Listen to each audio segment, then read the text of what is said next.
When Christ comes, he brings salvation with him. Join me in the reading of Luke 19:10.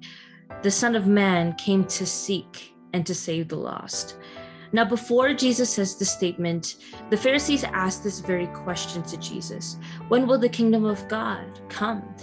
And Jesus responds to the Pharisees, but the Pharisees didn't really get their answer. Jesus doesn't give a location or even a date. Jesus instead says something strange that even the disciples at the time couldn't really wrap their head around. He says that the Son of Man must first suffer and be rejected. The disciples worry about what this might mean. Jesus encourages his disciples to pray and to not lose heart. God will rescue them.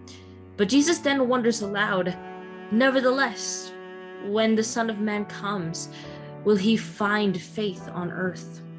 Then Jesus continues by sharing multiple parables about the unlikely people who might find the kingdom of God: a Samaritan leper, a widow, 2 tax collectors, a blind man, and a rowdy group of children are models of faithful people who will enter God's kingdom.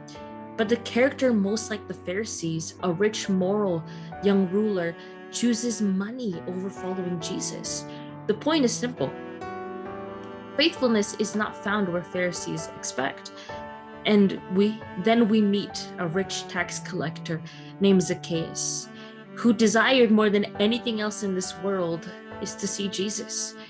Zacchaeus climbed up a sycamore tree just to see Jesus. And Jesus tells Zacchaeus, "Come down, I must stay at your house immediately." And the people of Jericho at the time did not take this well. Zacchaeus was a sinner. Jesus is going into the house of a sinner. The people were disgusted that a person like Zacchaeus would even receive God's mercy. You see, the criteria of being faithful is flipped on its head when we see the way Jesus approaches Zacchaeus and even you and me. Remember, Jesus told the Pharisees that before the kingdom of God comes, the Son of Man must suffer. So what does this mean? Well, Jesus explaining that the way to the kingdom of God is only through him.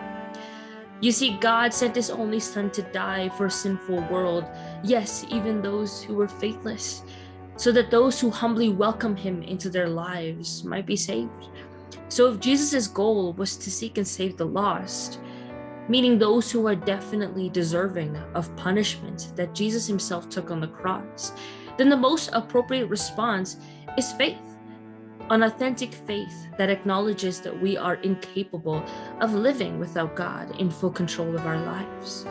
I pray that this is our posture, a surrender and desire to lean unto Jesus who seeks and saves the lost. Let's welcome him into our lives.